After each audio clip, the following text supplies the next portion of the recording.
What is a runoff election, and why is it needed?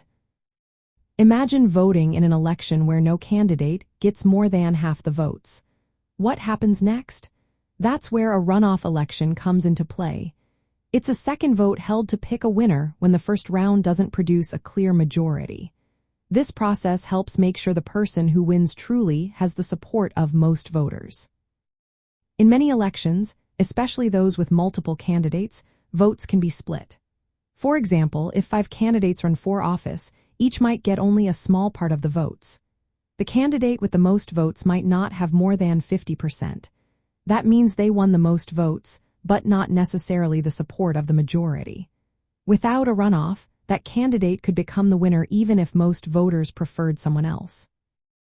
A runoff election solves this problem by narrowing the race down to the top 2 candidates. After the first election, if no one reaches the 50% mark, only the 2 candidates with the most votes move on. Then, everyone who voted in the first round can vote again in the runoff. The candidate who gets more than 50% of these votes wins the election. This way, the winner has the support of the majority, making the result fairer. Runoff elections are common in some states for both primary and general elections.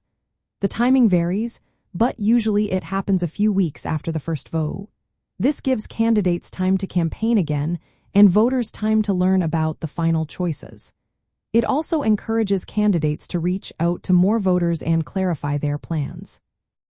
Understanding why runoff elections happen helps first-time voters see why they might be asked to vote twice in the same race.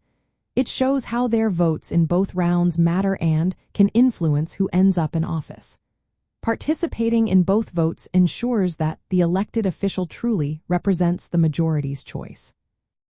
In short, a runoff election is a second vote between the top 2 candidates when no one wins more than half the votes initially. It's needed to make sure the winner has broad support, which keeps elections fair and trustworthy. This process helps protect the integrity of voting and make sure the person who wins truly has the backing of most voters.